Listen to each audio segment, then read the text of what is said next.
Bismillahirrahmanirrahim. Assalamualaikum warahmatullahi wabarakatuh. Alhamdulillah wa bihi nasta'inu ala umuri dunya waddin.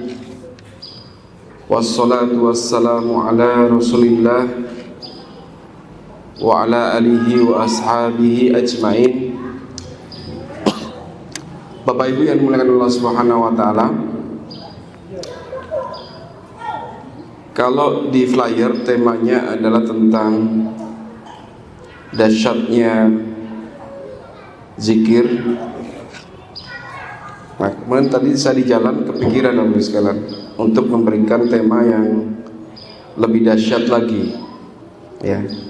Zikir dahsyat ya. Tapi ada tema yang lebih dahsyat lagi yang akan saya sampaikan.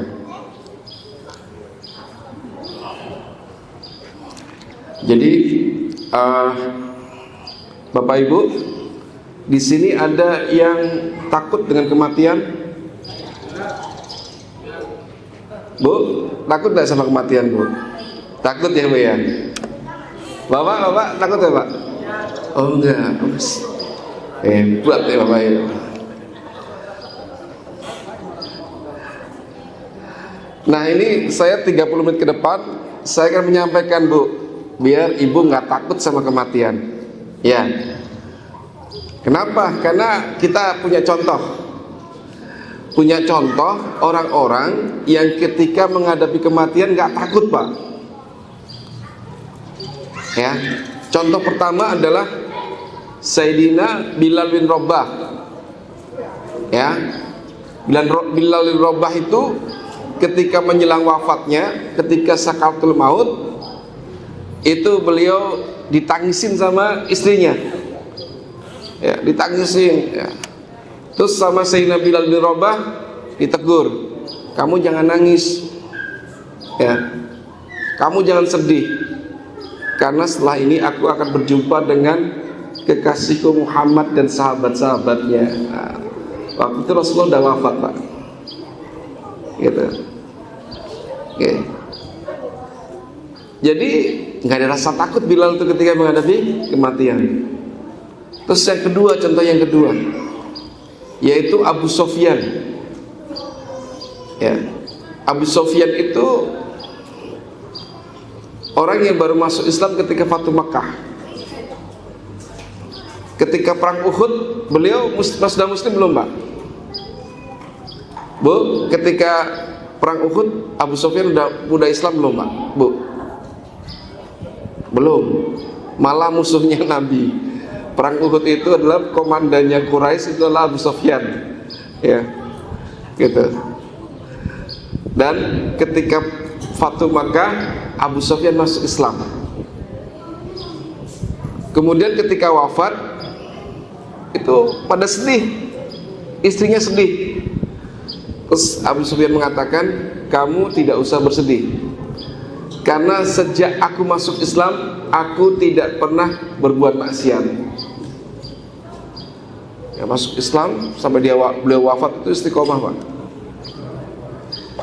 Gitu ya. Nah, Bapak Ibu mau punya kuncinya supaya kita nggak takut dengan kematian? Mau ya? Mau. Setelah ini kita, udah kematian, santai kita. Nah Bapak Ibu, kematian itu udah pasti datang ya. Kita itu mau lari kemana aja, pasti akan datang kematian. Nah cuman kehidupan kita itu Bapak Ibu sekalian kayak film. Kayak film gitu. Ibu-ibu pernah lihat film Tersanjung Bu? Sinetron Tersanjung? Sampai seri berapa Bu? Saya nggak pernah lihat ya. Lihat sebentar, setelah itu kan saya bertahun-tahun ya. Film itu bertahun-tahun, ada sekian ribu seri kalau nggak salah itu. Allah alam ya. Bu, kalau lihat film, ada orang itu dari awal itu udah keren banget. Wah, orangnya pinter, bahagia, sukses, menyenangkan. Selama durasi film itu menyenangkan, kisahnya itu menyenangkan. Ya. Apa ya, ada nggak film yang dari awal sampai akhir menyenangkan? Jadi kisahnya itu selalu menyenangkan. Lakonnya bintang utamanya itu dari awal itu menang terus. Wah, menang nggak terkalahkan. Tapi di akhir cerita dia mati. Ya kan, ketangkap, disiksa, mati gitu, kalah gitu. Ya, padahal kita dari awal itu kita lihat film sudah menjagokan itu ya. Misalnya kita lihat film Superman gitu ya, wah, lihat Superman itu nggak pernah kalah, ditembak itu kebal. Ketika dia terbang itu lebih cepat dibandingkan peluru. Wah, semua penjahat dia hajar. Tapi di akhir cerita mati, Pak. Menurut saya ya, jadi kan kalau lihat film seperti itu kecewa apa seneng? Kecewa pasti, karena ujungnya nggak happy ending. Ya, ini yang disebut dengan su'ul khotimah. Oke, jangan pernah kita itu ya tadi ya, nggak penting awal itu nggak penting, Pak. Yang penting akhirnya. Kalau kita lihat film, Bapak lihat film ini nggak? Laskar Pelangi. Nggak lihat ya, bagus. Ada film nih kayak Laskar Pelangi kan ceritanya orang miskin, anak-anak miskin, sekolahnya di sekolah Muhammadiyah, seadanya berangkat itu, ya pokoknya daerah kumuh gitu. Ujung-ujungnya Pak jadi orang sukses, Pak. Orang berprestasi, jadi pejabat. Atau kalau kita lihat bukunya Khairul Tanjung, CT itu kan, dia mengatakan dirinya itu kan anak singkong, orang miskin yang jadi orang kaya gitu. Cerita dari awal, Dahlan Iskan juga gitu. Dia orang yang miskin, pejuang sampai nggak bisa beli sepatu. Dia itu ikut lomba voli hanya ingin dapat hadiah sepatu, Pak. Dahlan Iskan. Setelah itu dia jadi orang kaya raya, perusahaannya banyak, ratusan perusahaan. Happy ending ya Pak ya. Bukunya happy ending, kita bacanya seneng gitu. Masya Allah. Nah itu sama dengan kehidupan kita Bapak Ibu sekalian. Yang paling penting itu ujungnya, bukan di awal. Maka Rasulullah mengatakan innamal a'malu bil khawatim. Amal itu dihitung, dinilai dari ujungnya. Ah itu Pak. Okay. Jadi nggak penting Bapak Ibu sekalian kondisi kita sekarang. Yang paling penting ujung kita gimana? Husnul khotimah. Dan hari ini kita akan bahas itu, termasuk nanti masuk zikir masuk, ya kan? Yang harusnya zikir itu jadi bagian dari tema utama, kita jadikan subtema. Ya. Nah, Bapak Ibu, pasti kita ingin untuk menjadi orang-orang yang tadi husnul khotimah. Dan bagi setiap mukmin insya Allah lah, kalau kita belajar ini kita dapat kuncinya, kita akan tahu enak kita, nikmat gitu, nggak takut dengan kematian. Ya, para sahabat Nabi itu banyak yang nggak takut kematian, makanya ketika berjuang untuk agama itu berjihad semangat mereka, nggak takut mati. Nah, apa saja supaya kita itu tidak takut dengan kematian? Ya.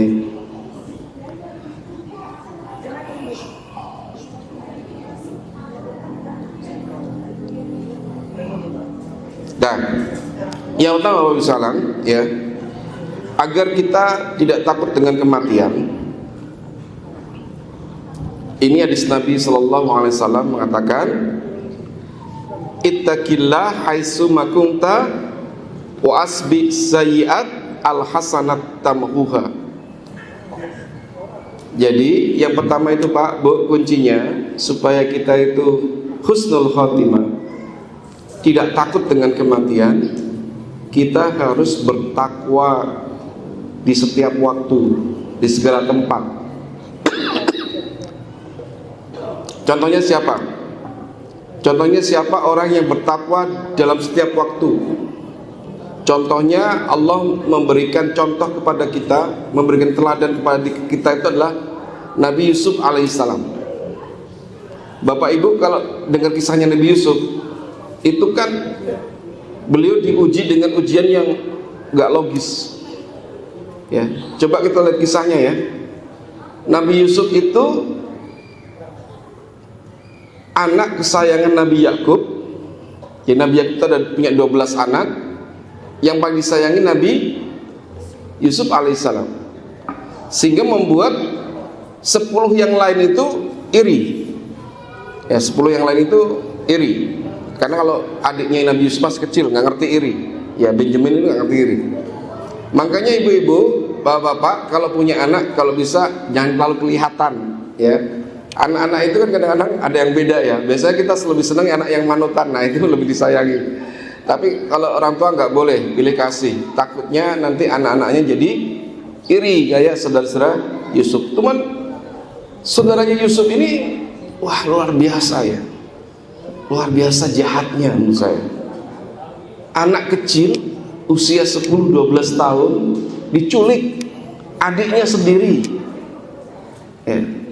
Adiknya sendiri, walaupun adik tiri ya, kan satu ayah beda ibu, diculik. Kemudian dibawa ke padang pasir antah berantah, ditaruh, dicemplungin ke sumur. Kemudian pulang bilang sama bapaknya udah mati.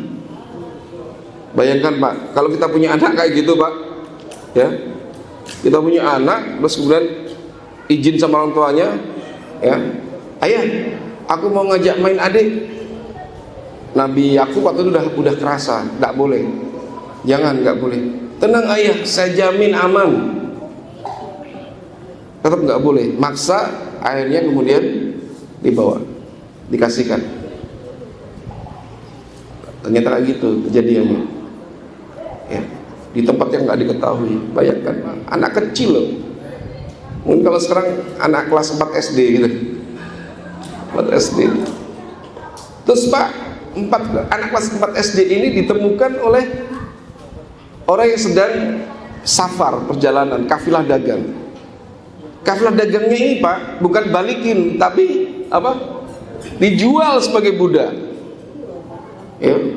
Kalau kita kan nemu anak, bapakmu sopo gitu kan, dibaliknya bapaknya ya, digoleknya ning dia omahe gitu kan. Ini enggak, dianggap rezeki gitu. Wah, bocah putih apik wis didol larang gitu. Ya Allah, anak kecil. Terus kemudian dari Syam itu dibawa ke Mesir, jauh Pak. Terus akhirnya kemudian di sana dijadikan budak. Dan itu jadi budak, itu kemudian gimana Pak? Difitnah oleh bosnya. Ya, difitnah sama bosnya. Bos perempuan itu ya. Istri dari majikannya. Dipenjara Pak. Dan di penjara itu 12 tahun tanpa nggak salah gitu. Kalau di penjara salah wajar Pak, ini nggak salah gitu. Bayangkan, ini kan apa ya, ujian yang buat kita nggak logis. Ini salah Yusuf Popo gitu, ya kan? Jadi Pak, jangan pernah dihubungkan nasib kita itu dengan apa Pak? Salahku apa? Ya. Aku kok orang dari Abu Rizal Bakri sing sugih ya, salahku apa misalnya. Jangan Pak. Jangan.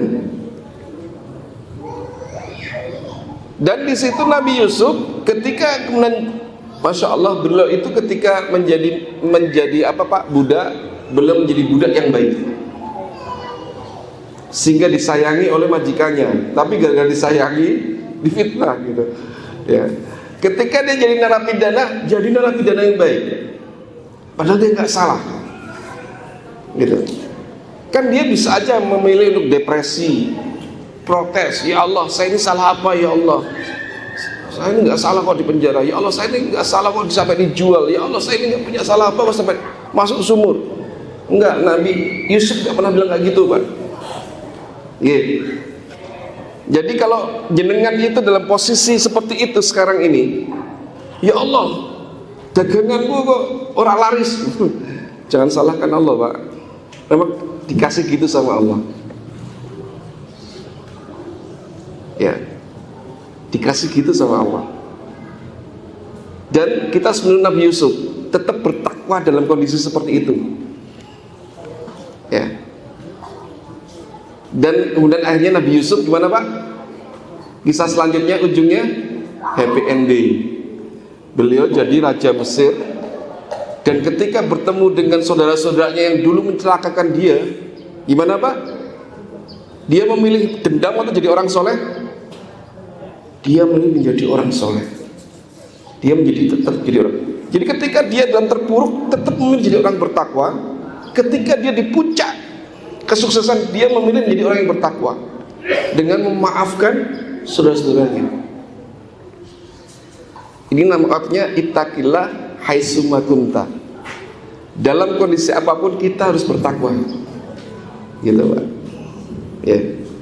Pak, Bu, kita itu dikasih posisi, dikasih tempat oleh Allah Subhanahu wa taala, maka manfaatkan posisi kita itu menjadi orang yang bertakwa. Contoh,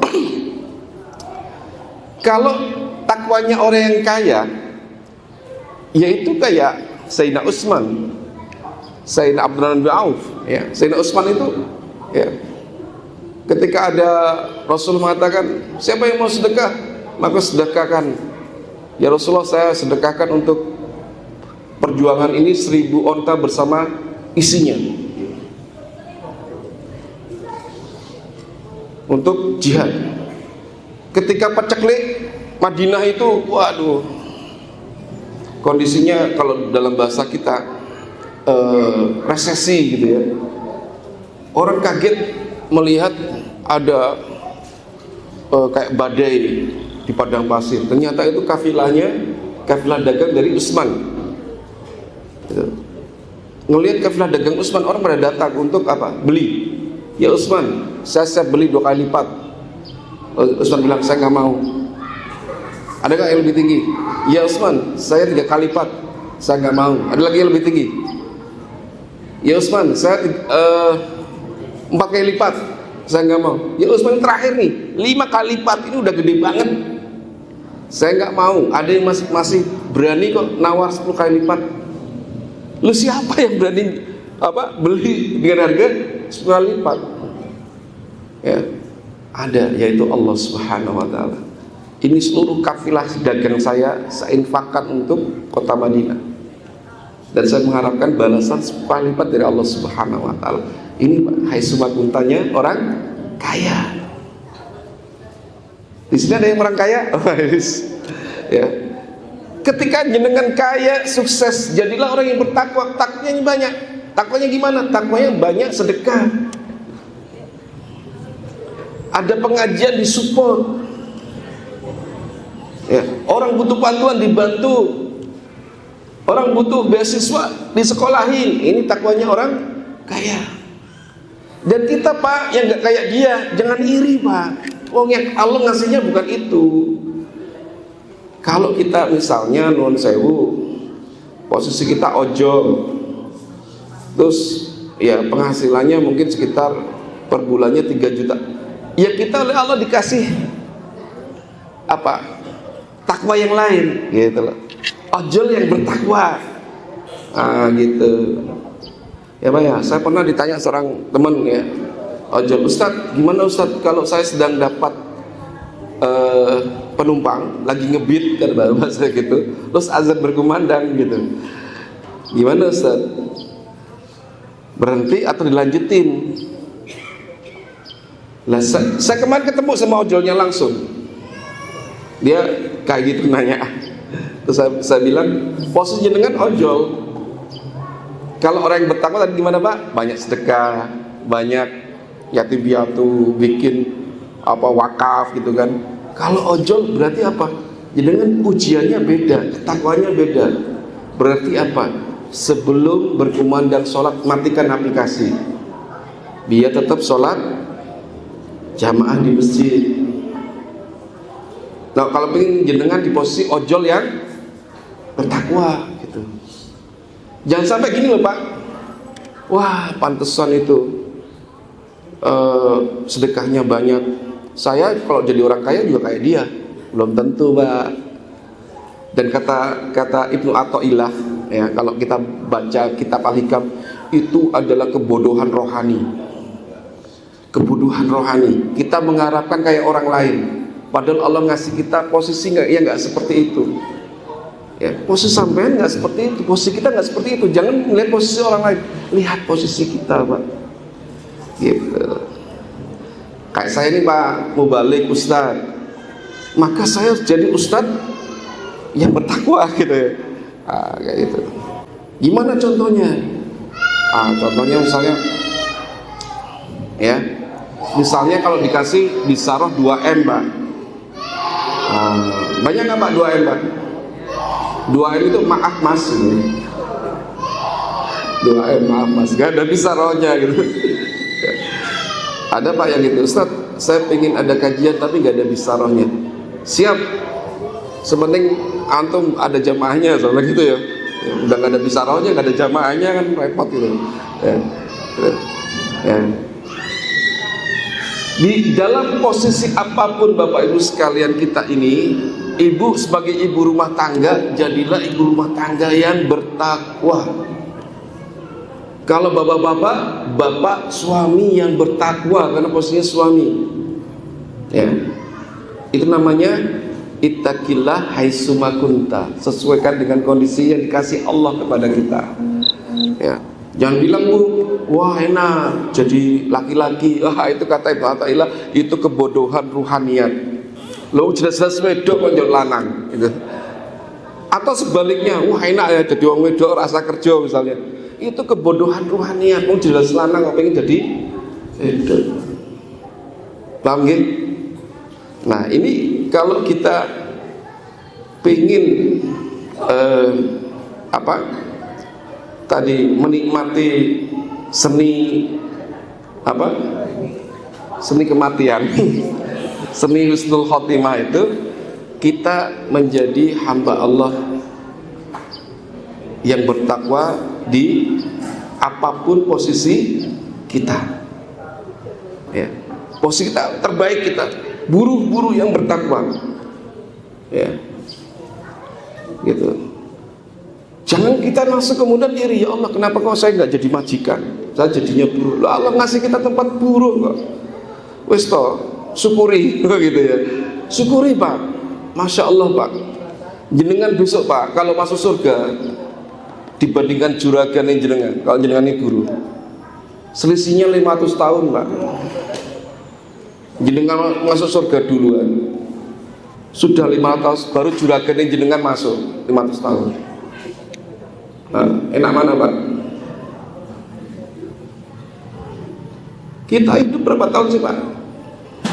70 tahun rata-rata. Orang lebih dari 70 tahun bonus. Orang usia Pak Zukala itu 80 tahun ya, udah bonus 10 tahun itu gitu. Pak Yusuf Kala itu kaya raya Pak, Masya Allah. Dan beliau itu betul-betul memposisikan sebagai orang yang kaya, yang soleh. Menurut saya menganggap Pak Yusuf Kala ini orang soleh. Sedekahnya banyak. Ya. Yatim piatu yang dia urusin banyak, orang miskin yang dia jamin banyak. Tapi nanti mau surganya insya Allah duluan kita Pak. Ya kan, dia kayak raya Pak, kemana-mana naik pesawat ya, kita ini naik odong-odong kemana-mana gitu ya. Tapi enak Pak, kita sudah menikmati surga 500 tahun duluan dibandingkan orang-orang yang kaya. Ini dalam hadis ya. Jadi gak usah iri ya. Allah tetap adil dalam masalah hal seperti ini ya. Maka syukuri posisi kita, yang paling penting maksimalkan yang Allah kasih ke kita. Kalau jadi pedagang yang bertakwa, jujur. Berarti ibadah pedagangnya apa? Jujur. Orang ngurangi timbangan, orang ngapusi. Elek muni elek, cacat muni cacat, ini bertakwa. Oke. Apalagi? Ya itulah, kita bertakwa di posisi kita. Saya ini sering Pak, bukan sering ya, beberapa kali didatangin, tapi istri yang datangin. Jadi istri itu didatangi Pak, ada orang itu untuk dia beli alat kesehatan. Saya kan apotek ya, punya alkes, beli alkes, tapi dia minta kwitansinya dikosongin, stempel harganya dikosongin, mau dia isi sendiri. Kita nggak mau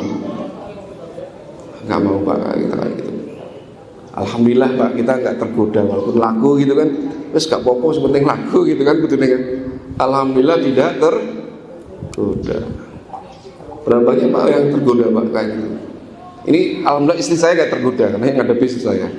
Ya. Terus ada Pak anak kecil ke rumah, gitu kan? Ke apotek saya. Nih. Anak SMA lah, beli apa Pak? Alat kontrasepsi. Astagfirullah, gila itu. Dan itu nyata Pak, dan kita melihat sendiri anak-anak SMA itu beli kontrasepsi. Tak tolak. Jadi kadang-kadang beli kudungan Bu, ya Allah, kontrasepsi. Terus ada lagi yang ada yang bilang gini, Pak, saya beli buat orang tua saya gitu. Kan gak mungkin mau untuk anak ikut dulu kontrasepsi, ya kan, ngapusi gitu. Terus ada lagi lucu Pak, yang gitu kan, karena dia sangat muda itu kita nggak percaya. Kita nanya, Mas jenengan udah nikah? Sudah. Tapi jenengan no Mas, gak wani Mas kedoli Mas. Dia pulang Pak, bawa istrinya, bawa anaknya, tapi bawa kakak. Masya Allah, ya kan? Karena kita tidak mau ada perzinahan, ya kan? Nah, ini pedagang yang kita jaga, ya mungkin yang kayak gitu beli ke tempat lain mungkin dikasih, ya kan banyak minimarket gitu kan yang jual juga, kita jaga yang kayak gitu. Nah ini Pak,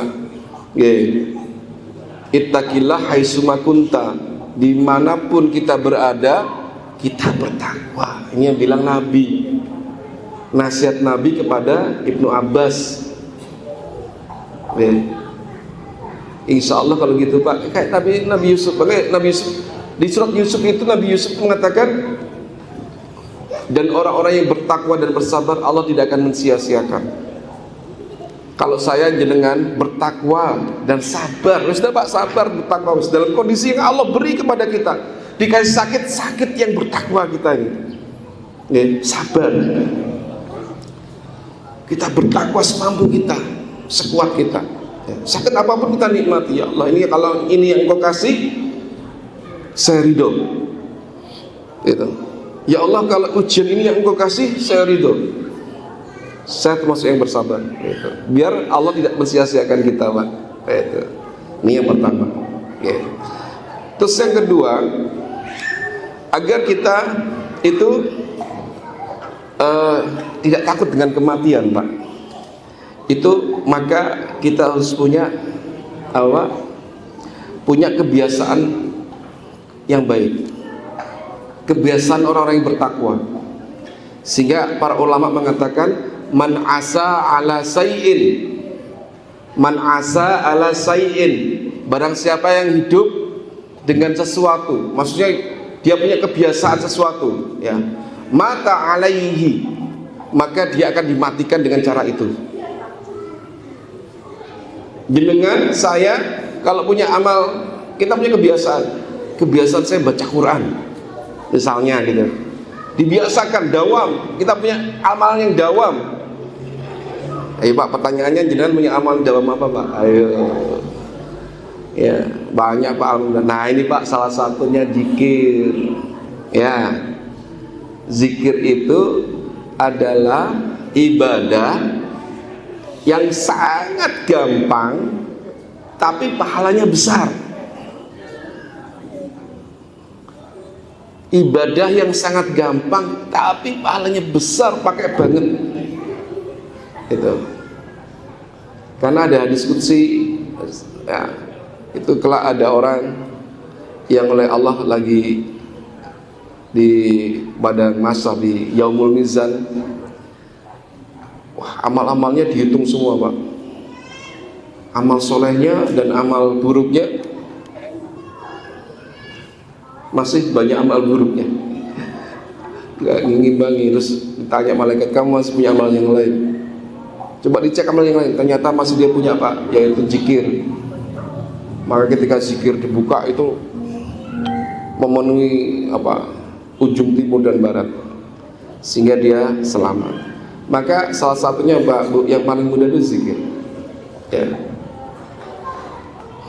Dan zikir itu kalau di dalam Quran kita awali kapan Pak Bu sekalian? Di waktu sahur, sebelum subuh usahakan sudah zikir Pak. Itu namanya zikir istighfar, ya. Ya. Jadi sebelum sholat subuh, ya, kita bangun misalnya 3:30, jam 3 bangun, sambil nunggu subuh istighfar. Terus jadikan itu kegiatan yang berkelanjutan. Ustaz, boleh nggak kita istighfar atau zikir sambil masak? Kan kita nggak kusuk itu. Boleh. Lebih baik zikir nggak kusuk daripada nggak zikir sama sekali gitu. Ya, kata Ibnu Athaillah dalam Al-Hikam itu, beliau mengatakan orang yang tidak zikir itu lebih buruk dibandingkan orang yang zikir walaupun dia lalai, gitu. Maksudnya nggak kusuk gitu loh. Nggak apa-apa nggak kusuk kalau sekalian, ya. Nggak kusuk nggak apa-apa, kita sambil subhanallah walhamdulillah wala ilaha illallah wallah. Termasuk siar Dzulhijjah. Ini sudah tanggal 1 ya. Sudah tanggal 1 Dzulhijjah. Apa sih Pak Bu kalau yang terlakukan di bulan Dzulhijjah siarnya yang disunahkan? Wah, ini belum selesai, nggak apa-apa lah, kita udah dapat pokoknya, ya. Yang pertama, Bapak Ibu sekalian, ada hadis yang mengatakan tidak ada amalan yang paling cintai oleh Allah Subhanahu wa taala, ya, kecuali amal soleh yang dilakukan pada 10 hari pertama Dzulhijjah. Di tanggal 1 sampai tanggal 10 Pak, banyakin amal soleh. Itu amal yang paling cintai oleh Allah Subhanahu wa taala. Sampai sahabat nanya, ya Rasulullah, kalau dibandingkan jihad gimana Rasulullah? Ini masih disenengin sama Allah, lebih disenengin sama Allah di bulan Dzulhijjah. Walaupun itu jihad. Jihad itu kan subhanallah ya Pak ya, mengorbankan jiwa, raga, harta gitu. Tapi orang yang beramal soleh di bulan Dzulhijjah lebih cinta Allah. Ya, ini hadis Bukhari, Imam Bukhari. Terus siar yang kedua, Rasulullah, ini hadis Imam Ahmad, beliau mengatakan perbanyaklah tasbih, takbir, tahmid di 10 pertama bulan Dzulhijjah. Ini yang kedua. Dan yang ketiga apa Pak Bu? Puasa Arafah, yaitu puasa di tanggal 9, yang orang kalau berpuasa Arafah maka diampuni dosanya setahun sebelumnya dan setahun sesudahnya. Oh, kan enak Pak. Maka kita setiap bulan Arafah puasa gitu kan, ya, dihapus lah dosa kita setahun kemarin gitu Pak. Setahun ke depan itu udah diinden Pak, kita istighfar, ampun dari Allah sudah dapat inden gitu Pak, udah ada diampun dalam setahun ke depan gitu Pak. Makanya jangan sampai kita tanggal 9 itu ketinggalan, ya. Terus yang ke-10 apa Pak? Kurban. Ini kurban adalah syiar, ya, syiar, dan barang siapa yang kurban maka sejak tanggal 1 sampai nanti penyembelihan nggak boleh potong rambut, potong kuku, ya. Makruh hukumnya, nggak haram, makruh, ya. Terus Ustaz, semua keluarga ini yang kurban aja, ya, fikihnya begitu. Keluarganya enggak. Bisa nggak Ustaz kurban itu untuk satu keluarga? Kurban itu satu orang, pahalanya bisa diniatkan untuk satu keluarga, gitu ya. Yang kurban siapa? Hari ini giliran Umi, tahun depan giliran Abi, tapi pahalanya untuk satu keluarga, gitu ya. Bisa, ya. Terus yang terakhir adalah sholat Idul Adha. Itu syiar, kalau bisa kita hadir, ya, kita hadir Pak, sholat Idul Adha Pak. Kita harus show of force Pak, ya. Jangan mentang-mentang salah sunnah itu, enggak Pak, show of force. Tunjukkan umat Islam itu besar, kompak. Jangan sampai ada di rumah, ya. Tapi rumahnya dikunci dulu Pak, gitu. Show of force, umat Islam tunjukkan kekompakan. biar orang itu ngelihat jutaan umat Islam kalau ngumpul ngerindih Pak, gitu Pak, ya kan, biar gak macam-macam orang sama kita Pak, ya, gitu. Baik, saya sudah diminta tadi sama panitia pengajian, Ustaz 5 menit sebelum azan harus selesaikan. Baik, ini kita buat berseri aja ya. Nah, ini baru berapa poin? Baru 2 poin ya, gitu, baru 2 poin. 1 tadi apa? Bertakwalah dalam kondisi kita. Ittaqillah min haitsu ma kunta. Ya, kita sesuai dengan posisi kita Pak. Ojol yang bertakwa, tukang becak yang bertakwa, ya kan, marbot masjid yang bertakwa. Jangan ngeliat orang lain Pak, wow sampai banyak sedekahnya, wow beda Pak, beda porsi. Dia kalau nggak gitu mah dosa deh, malah kita terbebas ya Pak ya, ya kan. Nah, udah, yang penting kita sholatnya jangan ketinggalan ya, on time, jamaah. Ya. Terus yang kedua ya tadi miliki ya, memiliki kebiasaan orang-orang yang amal-amal soleh. Karena para ulama itu hampir sepakat semua, man asa ala syai'in mata alaihi. Orang yang kemudian itu hidupnya punya kebiasaan, maka dia akan wafat dan kebiasaan itu. Nah, gitu. Ini baru 2, padahal ada 12. Ya, baik Bapak Ibu sekalian, insyaallah itu okay. Tambah satu aja. Yang ketiga adalah ikut majelis taklim. Ikut majelis taklim. Jadi usahakan kalau sudah di sini jamaah pendopo dakwah ini, ya kan? Jangan absen Pak. Kenapa? Ini kayak kopi ya, yang hitam kental gitu, ya kan? Kalau ditetesin air, tes, gimana Pak lama-lama? Airnya air bening nih Pak, kopinya butek, ditetesin, lama-lama gimana Pak? Bening, insyaallah, ya, insyaallah bening. Jadi jangan sampai wah di rumah saya ini banyak dosa, nggak usah ngaji. Oh justru karena banyak dosa itu sampean juga sering-sering ngaji. Apalagi ya tadi kadang-kadang kita saling mensupport, ya kan, al muslim dan atul muslim. Karena nanti ada Pak, salah satunya bergaul sama orang-orang soleh itu bikin kita insya Allah juga husnul khotimah, ya gitu ya. Baik, insya Allah demikian Bapak Ibu sekalian, ya kita sambung ya tentang husnul khotimah ini. Ya intinya insya Allah kalau kita tahu ilmunya husnul khotimah, kita nggak takut dengan namanya kematian, ya nggak takut Pak. Ini saya jelaskan, kayak kemarin itu saya jelaskan banyak yang Ustaz agak mantep nih saya Ustaz. Karena banyak orang itu kalau misalnya lagi perjalanan takut tabrakan gitu, ya kan ada anwa'us syahadah. Apa itu Pak anwa'us syahadah? Macam-macam syahid. Jadi orang kecelakaan itu bisa syahid, dosanya terampuni. Orang tenggelam syahid, orang ketimpa reruntuhan syahid, orang ibu-ibu yang melahirkan anak meninggal syahid, husnul khotimah.